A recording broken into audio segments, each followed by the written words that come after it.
Hello Exiles, Red Lord here. In this one, I'll be giving you a build guide to my Infinite Herald of Blood Rake Bleed / Poison Ritualist build.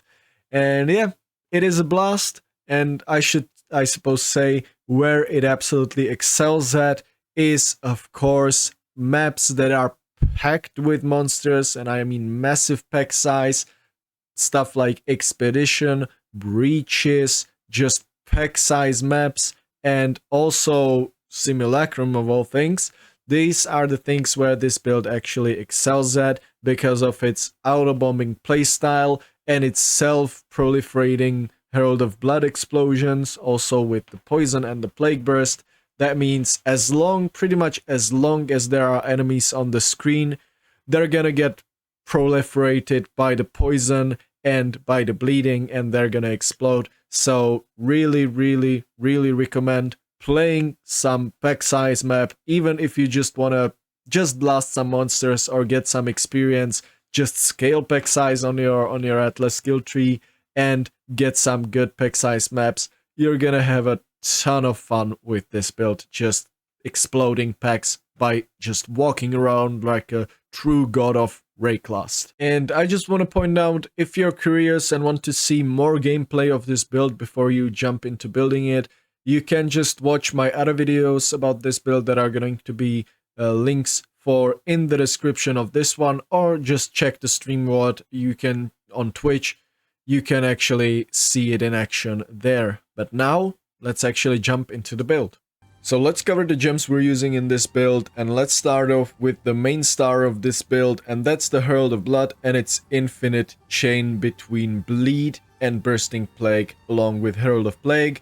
And by the way, I made a deep dive video explaining how it exactly works, and the link for that is going to be in the description, but I'll try to explain it real quick in here too.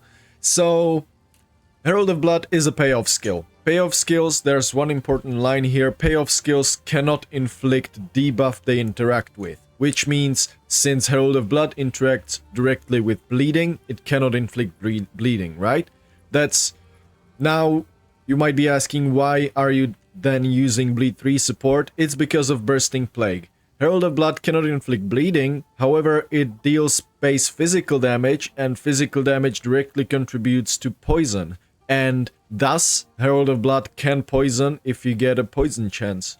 So that means we can proc Bursting Plague, Plague Burst, with the explosion from Herald of Blood that's gonna inflict poison, and if the poisoned enemy that was inflicted by the Herald of Blood dies, it's gonna proc Bursting Plague, which is a percentage damage based on accumulated poison damage on that enemy, and it deals it as an explosion that is base physical damage. And that physical damage, it isn't a payoff skill, it doesn't have any text that would say anything against that. That means this physical damage explosion from Plague Burst can bleed. That's why we're supporting it with Bleed 3. And yes, support skills directly affect other, like, active support skills, similar to, let's say, Armor Explosion. AoE, like Magnified Area, also affects Armor Explosion. So yeah, now we get the Plague Burst Explosion that's gonna inflict bleeding, and that enemy that is inflicted with bleeding, when it dies while basically bleeding, it procs Herald of Blood Explosion based on the accumulated blood loss, similar to the Plague Burst damage based on the poison damage. Herald of Blood deals damage based on the bleed damage, plus it has its own base physical damage.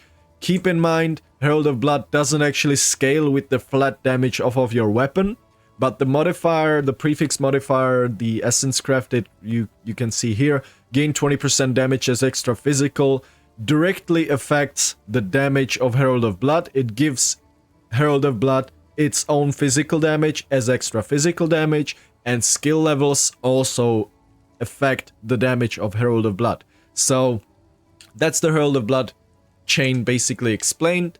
Then we're using Bleed 3, Bursting Plague, Poison 3 to get it the chance to poison, Escalating Poison for +1 poison, since Herald of Blood doesn't inflict massive bleeds. Massive poisons.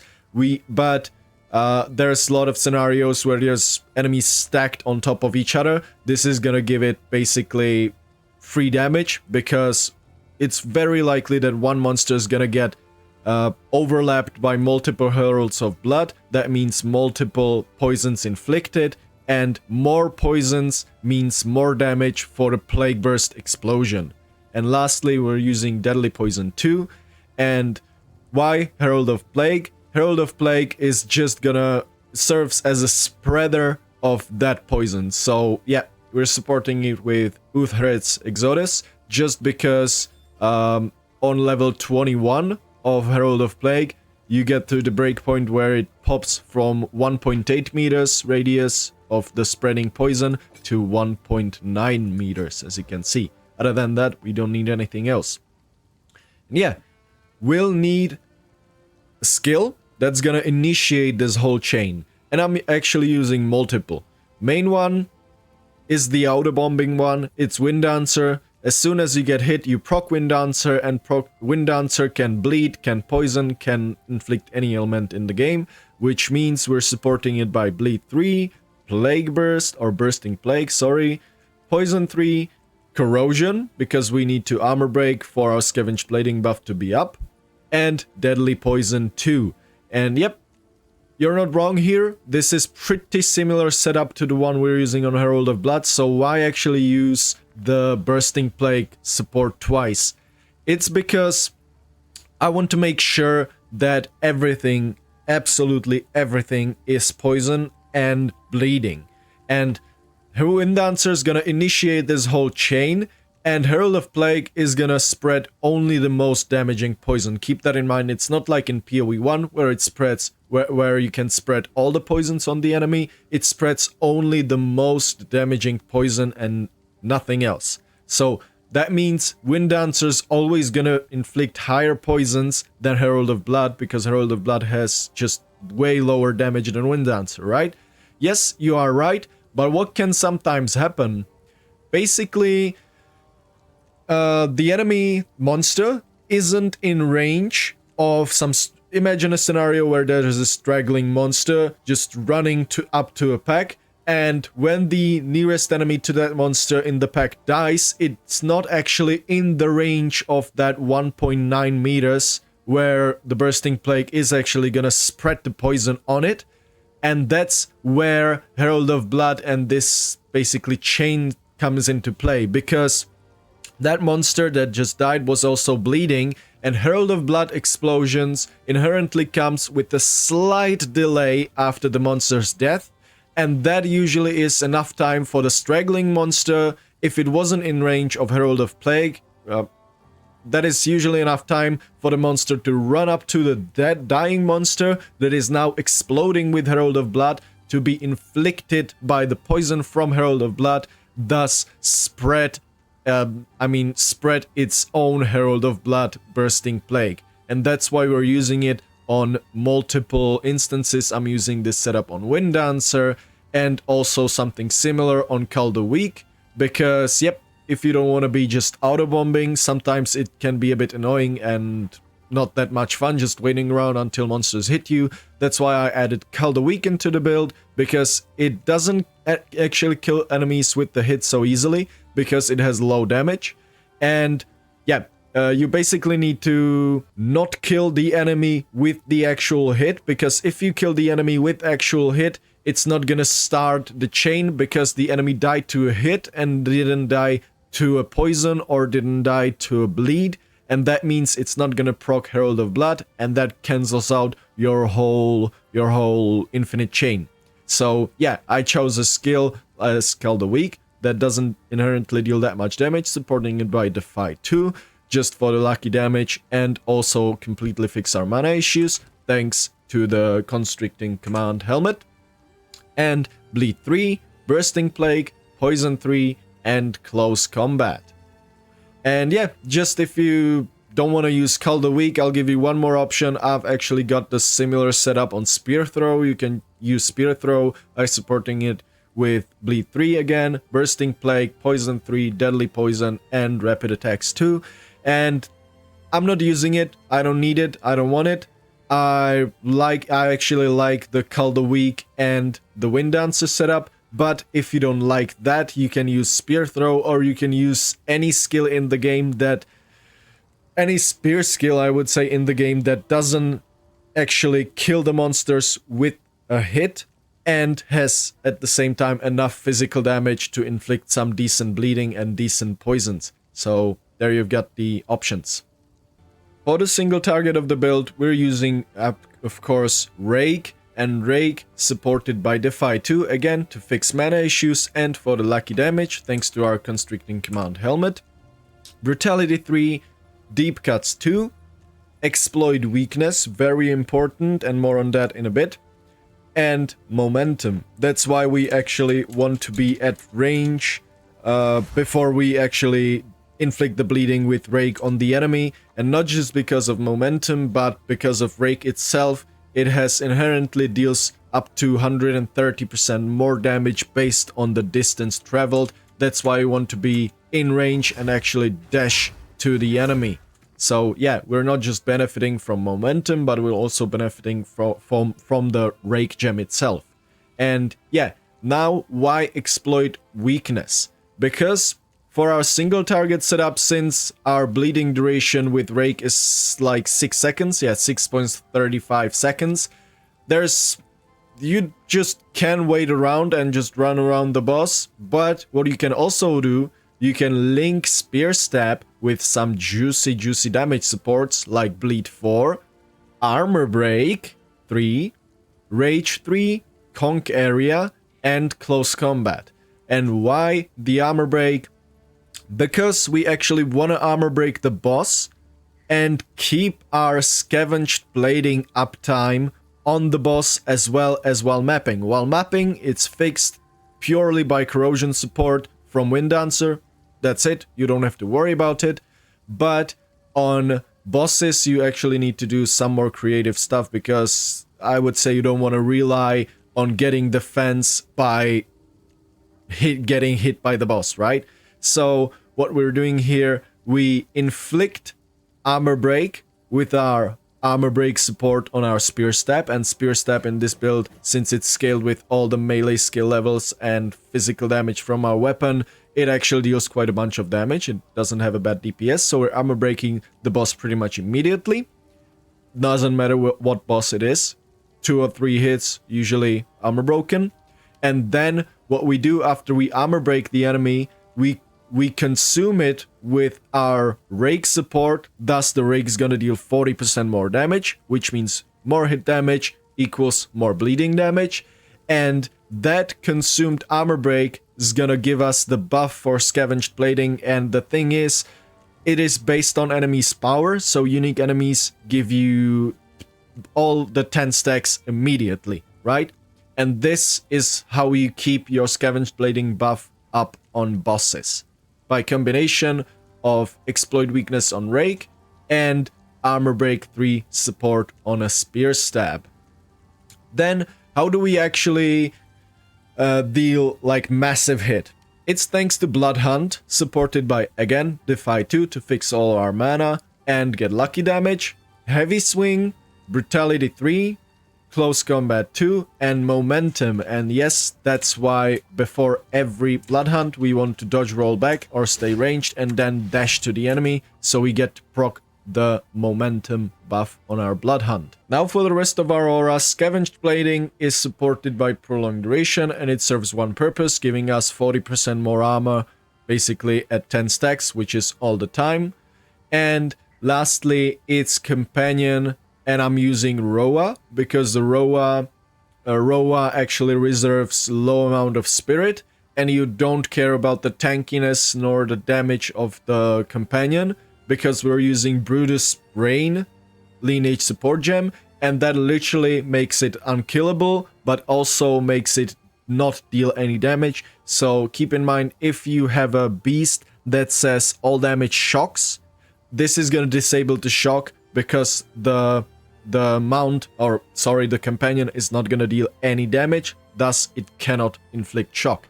But what I'm using here, just a haste aura, the perfect, most ideal companion would have haste aura, damage, or what is it, extra physical damage aura, and also trail of lightning, and it would have to be a melee companion. That means the trail of lightning doesn't actually deal damage, it just applies the shock, and the extra physical damage aura would give us, I think it's 40% increased physical damage. And haste aura, of course, for the attack speed and movement speed. And yeah, how to actually get enough spirit for companion, I'm using these two nodes right here. 8% increased reservation efficiency of companion skills and 25% increased, as well as my Megalomaniac right here, giving me 12% increased reservation efficiency of minion skills. And thanks to Roa being so low amount of reservation efficiency, that puts me to just enough spirit so I can use it. So, other options. The other option is, I would say, getting Against the Darkness Jewel in this spot. However, that's an expensive option. This is how the Against the Darkness would look like. It would be this one. Notable passive skills in radius also grant 8 to 12 spirit. And that means if you put it in this slot right here, you're gonna get 1, 2, 3, 4, 5 notables. That's gonna give you 8 to 12 spirit. And that should absolutely be enough. And then you could maybe even afford to get a bigger beast like the Quadrilla or something if you really care about the looks of your beast. And yeah, other than that, if you don't get a Megalomaniac like this, just anoint it. I'm currently anointing Lasting Trauma.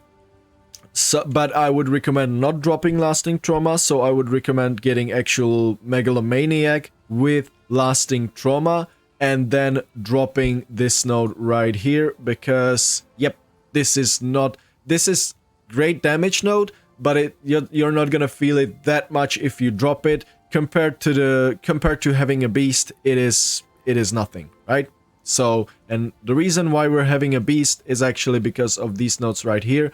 Companions deal increased damage and increased damage while companion is in your presence. And these nodes basically turn into 22% increased damage each one, because we're using this notable right here. Increases and reductions to companion damage also apply to you, which means companions deals 12% increased damage, means you also deal 12% increased damage, and then you get the 10% increased damage while he is in your presence on top of it. Now we get into the last skill of the build, and that is actually Rapid Assault, and there's very specific reason why Rapid Assault is bound to weapon set 1 only, and that's Rigwold's Ferocity Lineage Support. Because of the first line right here, supported skills have 20% more attack speed if used in weapon set 1. That actually means that for weapon set 1, on the skill tree, all we care about is attack speed. Why are we even using the Rapid Assault? And the reason is because we want to aggravate bleeding, and there's very specific weapon. Shout out to Mathel for this idea. I saw it in his video. It's not actually my idea. I'm using this weapon just because of the last line here. 40% chance to aggravate bleeding on hit. And that's why we're trying to scale attack speed. We don't actually care about the damage on the Rapid Assault. And with all the attack speed scaling, it looks something like this. And with 40%, actually 50%, thanks to this node on our skill tree, the bleeding is aggravated pretty much with one single use of Rapid Assault, since it does 6 attacks in basically one click. We're supporting it with Defy 2, Bleed 4, so it doesn't actually inflict bleeding but inflicts the incision. Rage 3, Rapid Attacks, as again, we can use Rapid Attacks 3 because we don't care about the damage at all, and Rigwold's Ferocity to give it more attack speed. And I have to inform you, there's one, I would say, major bug in this build that is very annoying, but I finally found the cause of it. Actually, it wasn't me. I'll leave the bug report thread in the description, so go ahead and give it a upvote or a bump or something, so actually GGG sees it. But it's a Blood Hunt bug.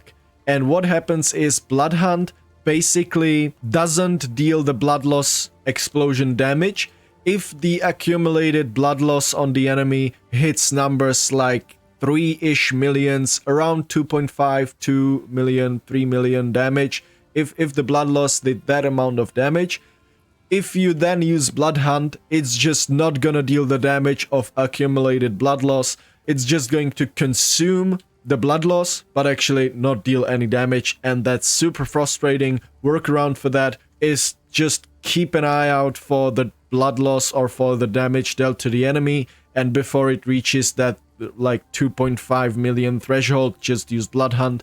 I know it is super annoying and counterintuitive. I wouldn't have thought about it at all. I actually thought it's got something to do with Incision, but it doesn't. And yeah, I guess it is what it is. Now for the items we're using in this build, let's start off with the weapon. And by the way, I crafted this weapon myself, and the link for that is gonna be in the video description. It is actually super easy and deterministic. You can guarantee everything you see on this weapon, and it's actually even cheap. So yeah, we're just using as much flat physical as we can get, as well as 4 attack skills, and specifically damage as extra physical. And why damage is extra physical? Because our Herald of Blood doesn't scale with the inherent flat damage on your weapon, but it scales with stuff like damage as extra. So this gain 20% damage as extra physical this isn't local, this is generic. That means it's gonna scale your Herald of Blood damage by giving it damage as extra physical, and also levels to attack skills scale directly Herald of Blood since it is an attack.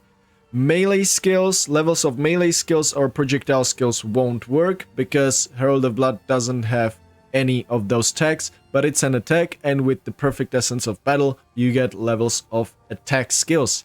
Then the Onslaught is nice to have for occasional mapping, movement speed and attack speed buff, but it isn't up all of the time since this requires you to kill enemies with hits and not with your bleeding, but it's nice to have. And lastly, the attack speed is just helpful for single target, especially for your spear stab, but mainly it helps us feel good during mapping because you need some attack speed for the build to feel good since you're dashing with Calder Weak anyways. Other core piece of the build is of course the Constricting Command, probably the most important piece of the gear. And why? It's because of the surrounded buffs, surrounded nodes on the skill tree, and basically by getting Constricting Command with the line require 5, that's important, 5 fewer enemies to be surrounded. That means at all times you're surrounded because the requirement to be surrounded is 5 enemies, and now this helmet makes it 0, which means you can get the bonuses like 20% increased attack speed while surrounded, 2.5 maximum life regen, or notes like these 30% block, 40% increased ailment and stun threshold, meters 0.5 meters dodge roll distance. That's a really rare stat. And also movement speed and increased attack damage, as well as all of these small nodes, just thanks to this helmet. Other unique we're using in this build is Darkness Enthroned, specifically with this item gains bonuses from socketed items as though it was gloves. That is very important, it has to be gloves, and then you socket these runes. These are gonna give you increased magnitude of damaging ailments you inflict, and Darkness Enthroned is gonna increase the effect of socketed items. If you get 107% increased effect, you're gonna get, if you socket 2 of these runes into the belt, you're gonna get 62% increased magnitude of damaging ailments you inflict, and that is a great buff. Another option would also be using Rislata's Coil, but I like this much more because it's not gonna low roll and high roll your damage so much. And this is actually better for your Herald of Blood because this is going to give it more magnitude for the actual poison and bleeding inflicted by Bursting Plague and Herald of Blood. Then for the defensive items, my body armor is just a bunch of armor, bunch of life, and bunch of armor also applies to elemental damage. And yes, that's the TLDR you want on your body armor, and I would say nothing else. And this isn't actually required to be purely armor base, because we're converting evasion into armor anyways. So you could also have armor evasion hybrid like Thane armor to also give you reduced damage from critical strikes, but I like this base more because the implicit also gives you armor also applies to elemental damage, and Thane armors are just really hard to come by on the trade. Now for your boot slot, it doesn't really matter again if it's pure armor or armor evasion, because the armor also applies to LE damage, can roll on both. As you can see, I've got armor evasion hybrid base and I got the affix on it. I would say get some rarity on your boots and some resists. Of course, I would say minimum 30% movement speed, but that is really up to you. Life and increased armor or increased armor and evasion rating. Pretty much the boots just like I have right here. And for the socket, I recommend is getting this soul core for increased poison duration. And that, yeah, literally what it says, just increases poison duration. This means like better overall damage per one poison. However, it is highly optional. You could as well use the 5% movement speed rune. It is up to you, or resist rune. This doesn't really make or break the build. Then our gloves. It's pretty much the same story as body armor and boots. However, on gloves, you want to have +2 of all melee skills, because this is gonna help every melee skill you're using, like Rake, Blood Hunt, or Spear Stab. And also, ideally, you would have pure armor base because of this notable on the skill tree, +1 evasion rating per 1 armor on equipped gloves. And that means you get basically the same amount of armor you get on your gloves, you get as evasion, and that flat evasion then gets converted by iron reflexes. So ideally, purely armor base, and then you would be able to get like 1500 armor effectively, flat armor from your gloves. That would be perfect. Other than that, just life, and don't stress it too much. If you can't find a good price for a base like that, just, or yeah, for a gloves like that, just buy yourself a hybrid like I have right here. And then ideally the lightning resist wouldn't be here, it would be on my body armor instead of the life regen, and there would actually be again the armor also applies to elemental damage. And for the rune we're socketing is the same one as we're socketing in our Against the Darkness, or sorry, Darkness Enthroned, and that's the one that gives us increased magnitude of damaging ailments. That's directly increasing our poison magnitude and our bleeding magnitude as well. Lastly, for the shield we're using, I would say get as much armor and evasion, and I actually want armor and evasion base right here, because I want both the armor applies to LE damage and hits against you have reduced critical damage bonus, and that's very important on those high crit chance maps and helps you a lot, as well as get good amount of life on your shield and as much block as possible. And the very, very, very unfortunate thing with this build, with 32% block, and that's a tier 1 roll, perfect roll on your shield, on your hybrid shield, you cannot get 33 block, but only 32, and with 32 block we're at 49% chance to block and not 50, and that is bothersome as hell. I hate it, but it is what it is. And the way we're getting that increased block is just by couple nodes on the skill tree, just by getting 1, 2, 3 these nodes right here, and this one for 30% block chance while surrounded. We're surrounded at all time. So all of these nodes, 4 nodes is actually pretty much capping us on block with shield like this. So I would highly encourage you to get as much block as possible. And for the rune we're using, or soul core, we're using the same line as it is as the actual affix on the shield. It's hits against you have 20% reduced crit damage bonus against those critical strike maps. Then lastly, for the jewelry. On jewelry, it's pretty much the same story everywhere. And that is just flat fizz, because fizz is gonna scale both of our bleeding and poison, and flat fizz 2 attacks from stuff such as rings actually directly increases your Herald of Blood damage. As you can see, it's giving me flat damage to the Herald of Blood. Doesn't work with weapon flat damage, but works with flat damage you get 2 attacks from stuff like rings or your gloves. So yeah, flat damage to attacks, as much of it as possible. Ideally breach rings for the percent quality, and then you can get Reaver Catalyst to actually buff up those attack modifiers. Then I would say get life and rarity and some resists, as well as I would say attributes, because you're gonna need some. And keep in mind, since this build is a ritualist, all of our rings, and I mean all of our rings and our amulet, is gonna get 25% increased bonuses, which basically means all the stats on this ring and this ring and this ring and this amulet are 25% stronger. And this node on the Ascendancy actually is how we're getting our 3rd ring. Yep, 3rd finger. Who would have thought, right? So yeah, and as I said, the other rings pretty much the same story. Rarity, life, resists, and keep in mind, at least on one piece of gear, you need to get physical attack damage leached as life, and that can be on your weapon, that can be on your gloves, or on your rings. The 3rd ring, again, pretty much the same story, and it is really easy to cap resists with rings like these because of the Mystic Attunement.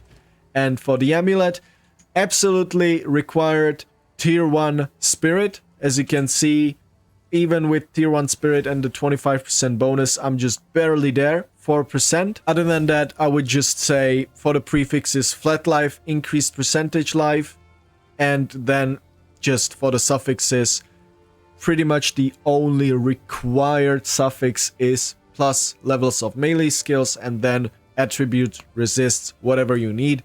The attributes are optional.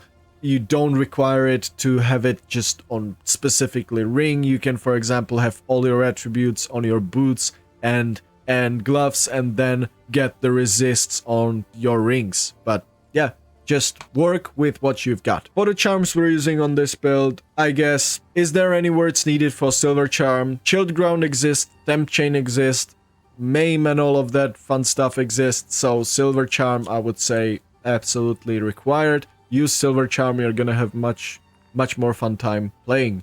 Then I'm using Grounding Charm because I actually find Shock to be quite dangerous, and also I rolled this one with perfect roll 500 guard myself, so I'm using it.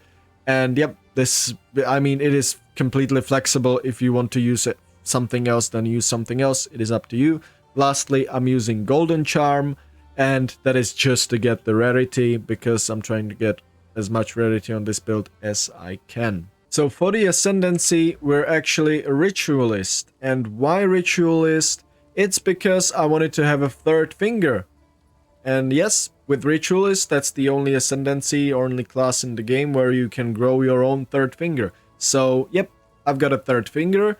That means 3rd ring slot, of course, and 25% increased bonuses from equipped rings and amulets. And just these 2 nodes on the Ascendancy are just, I would say, extremely powerful. And yep, that means you can actually cap your stuff like resists and get insane amounts of increased rarity of items found just by your rings and amulets, and you get to do that quite easily with these 2 nodes. And the one leading up to it, I'm taking reduced maximum mana because the other ones is 25% reduced spirit, that's a no-no, and minus 20 early rest, that's a even more no-no. So yep, 30% reduced mana doesn't actually matter to this build because we're using Constricting Command, and thanks to the Heft support, or sorry, Defy support, we don't care about mana at all, so this actually doesn't have a downside at all for our build. Then we're using Wildwood Persistent, and actually I would say this node is extremely powerful This basically gives you increased life recovery rate based on your missing life, and that's not just life regen or leech, it's actually all of it. All of your life recovery, and I assume it also counts for damage recoup. I'm not sure though, but what this node actually means, it actually means that if you don't get one shot and you drop to low amounts of life, pop, you're immediately back up because of all of your leech and all of your regen and all of that fun stuff. This is just going to skyrocket you back to maximum life unless you get one-shotted. For the last notes, I know that this is a super lame setup, but let me explain why. 3% movement speed is 3% movement speed. Who wouldn't like it? 20% increased physical damage works for this build, but why am I doing this actually? The reason is I don't want to be toxic, but Corrupted Life Force and the Blood Boils, to me this is an absolute joke, and the game would have to be completely different for this to actually work or do something, or I might actually be just blinded and I don't see the true power of this. But in my opinion, it is just completely useless. Don't take it. And as the Whisper's Damned, it basically works as a baby headhunter. And I've already played with this last league, and it is fun. It is fun to use. But the thing is, it is bugged currently. And there's actually more flaws to this. You can use it on yourself to get only one buff and lasts, I believe, 20 seconds. Or you can use it on a monster to get all the buffs from the monster, right? Consume basically the dead corpse and get the monster's buffs. But even though the dead monsters get highlighted a little on the maps like the Scorched Cornfield or whatever, where the corpses are actually under the corns, you have absolute no chance to actually see the monsters. And even if the monster is highlighted on your screen and you press the button, you don't walk to that corpse and consume it. You use it on yourself. And that's super annoying because that means you actually have to actively search for the corpse on the screen, even though you cannot find it because it's buried under some corn or some wheat or something. And then once you're on top of the corpse, you can use that while hovering over the corpse to consume it and get the buffs. And that's one really annoying part of it. And as well, the bigger problem, I would say, it is bugged if you use it on Abyss monsters. If you use it on Abyss monsters, it's gonna put you into some weird animation. Your weapons are gonna disappear, your shields are gonna disappear, and you'll not be able to use any skills or do anything. And the only possible way I've found to actually fix this bug is to use Town Portal or just spam the heck out of your dodge roll button like a madman, and then your weapons are gonna appear again. And by the way, I didn't mention, not just that it's going to stuck you in this animation, it's not gonna give you those buffs of those dead rare Abyss monsters. So yep, that's why I'm not using either Blood Boils or As the Whisper's Damned, because one is utter garbage, I would say, and the other one is bugged and yet doesn't really feel that good to play with. And lastly, you could get this if you just are on a super tight budget and you have only one charm slot on your belt. This is gonna give you that third charm slot and also 20% more charm charges gained. Can be nice, however, like, I cannot be bothered that much. I just decided that I'm gonna take movement speed and increased fist damage. So now let's actually take a look at the skill tree. And by the way, I'm just gonna be explaining the most important stuff about the skill tree here, and the path of building / max roll link is gonna be in the description as always for you to look at. So the most important stuff here, weapon sets, I would say, to start with. Weapon set 2 are the green lines. Weapon set 1 are the red lines. And there are specific reasons why I'm using these two weapon sets. But first of all, Our skills, everything that it deals damage and where we care about damage is bound to weapon set 2, which is our main weapon that actually deals damage, which means our Rake is bound to weapon set 2, Bloodhunt, Caldeweek is bound to weapon set 2, Spear Step we're using is also the Spear Step we're using with the weapon set 2 weapon, which is our main hand weapon, and everything else is for both weapon set, stuff like auras, the Roa, and Scavenged plating. That's for both weapon set because we don't care about that. But the only other thing that is bound to weapon set 1, not weapon set 2, but weapon set 1, is Rapid Assault. And weapon set 1 is the red lines, and that's where we care about attack speed because we want to aggravate bleeding. We want to have the animation of Rapid Assault as fast as possible. So for weapon set 1, it is just attack speed nodes, as you can see. And this one, because I believe that this actually snapshots.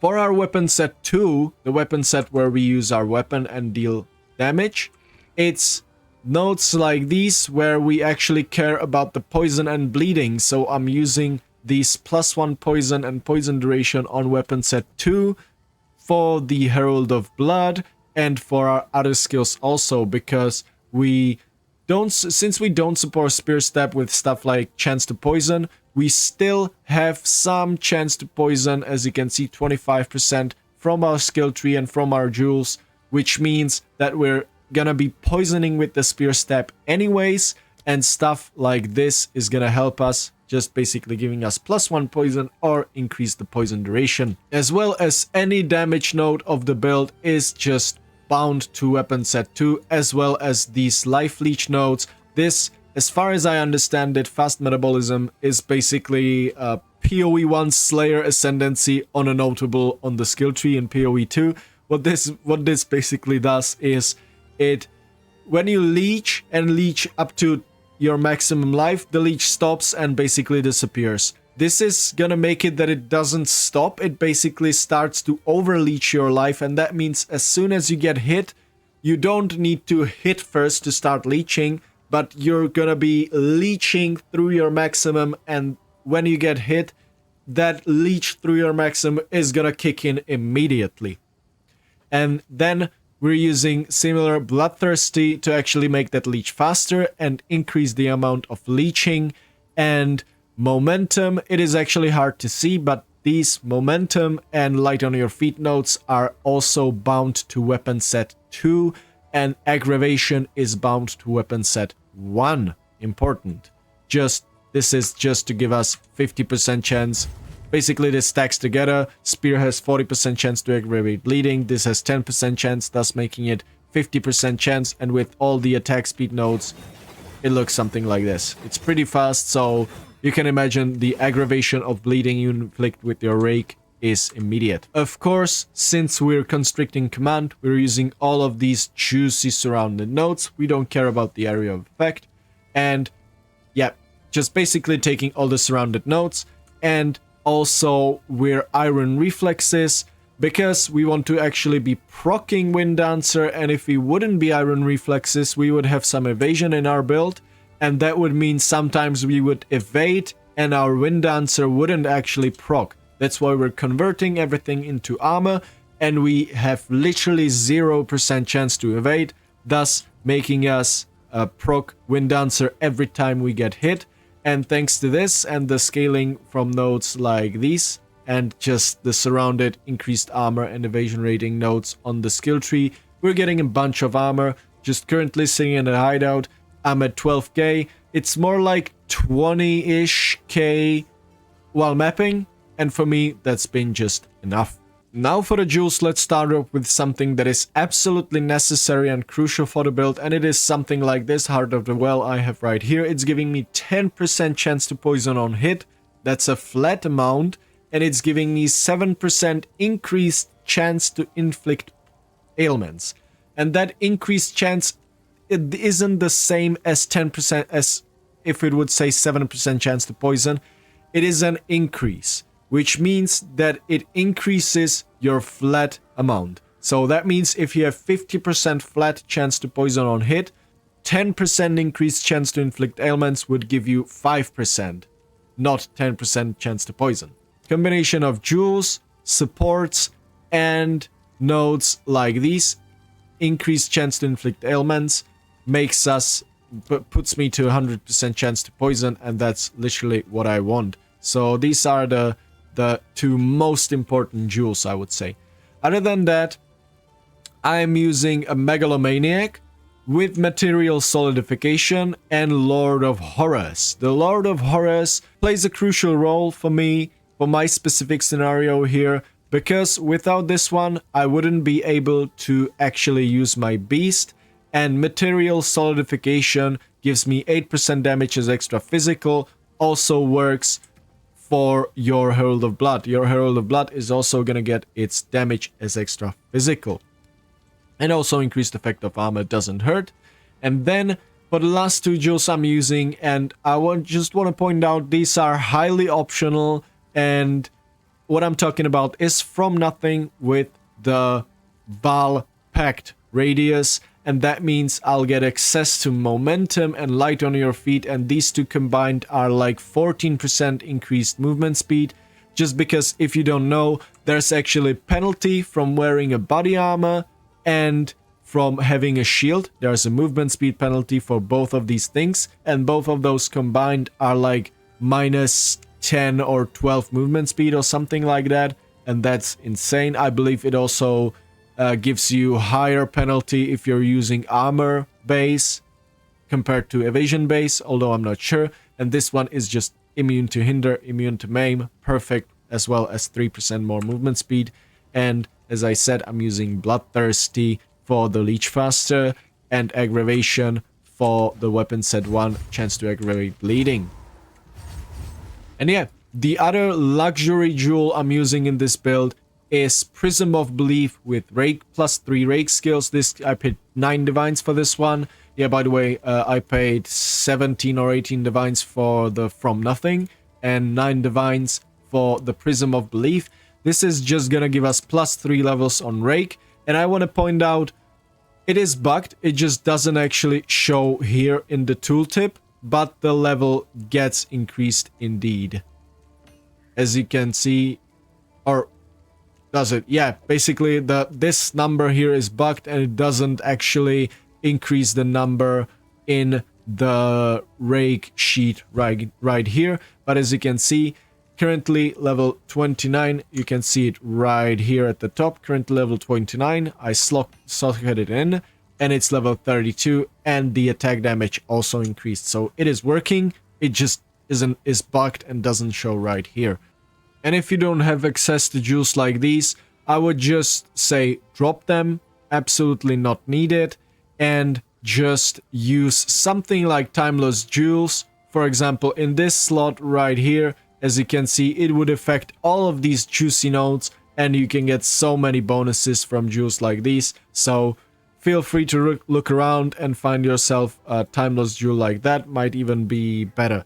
And from the points you save, for example, from the From Nothing jewel, you could put them to points like these companions deal increased damage. As I said, this is just going to give you a 22% increased damage thanks to the node right here. Right, so for the single target rotation, it is actually pretty simple.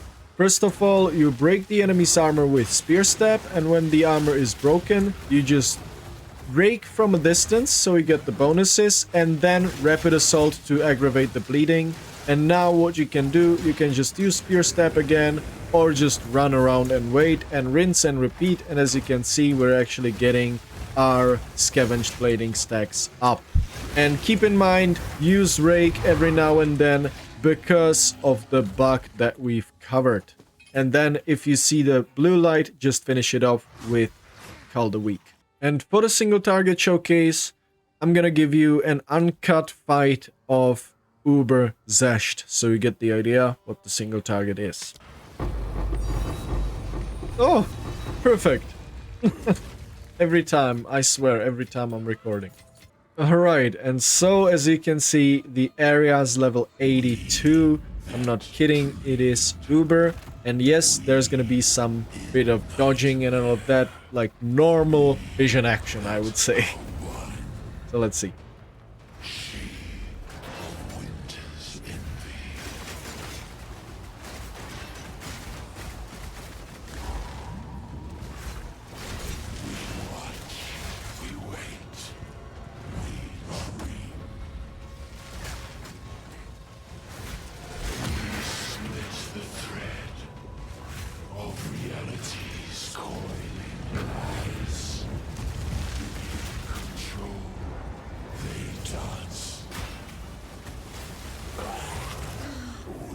As you can see, it is respectable. It has some single target to back it up. But the really annoying thing, and you could see me trying to bypass it as much as I could, the Blood Hunt bug I was talking about previously. Yeah, that's just an annoying fact that's just happening. Now, in terms of how to level this build, I actually made a leveling POB, and the link for that video is gonna be in the description, with actual trees for completing the acts and the interludes, with, of course, some notes that I made right here. But I just want to warn you, if you're going to level and watch my guide here for leveling, read the notes, absolutely. And I'm warning you, I'm not a leveling pro, definitely not. And just there's balance disparity between certain skills, and Rake currently is one of the low-end early game skills, and at some point you're gonna struggle, I would say, even with some leveling gear. Especially if you're lazy like me and you do upgrades as late as possible, right? So yeah, keep that in mind. I made a video, link in the description, but I would actually maybe even recommend just following someone else's leveling guide for something like lightning arrows, since you're starting in the same location as Ranger would, or usually the Deadeye Ascendancy, right? Now for the conclusion of the video. First of all, I want to say just massive thank you if you made it this far, and I also want to ask, feedback would be very much appreciated. This is my second proper full build guide for a build, and yeah, as I said, feedback would be very much appreciated. And just some words about the build.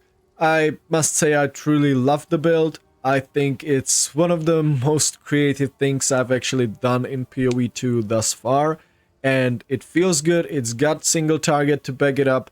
The clear is just amazing, and the satisfaction from it even better. And it's got solid defenses to back it up too. And yeah, just, I guess, with my last build, with the warrior I was playing, I thought I was playing the best, like, all-rounder build that I've ever played in PoE2. Yeah, now I think it with this one. This is, I would say, by far the best all-rounded build I've played in PoE2 thus far, and it was really fun to put together, really fun to play with, really fun to farm with, and yeah, so I made this build guide. But yeah, that's all I wanted to say. Thank you very much for watching, Exiles, again. See you in the next one.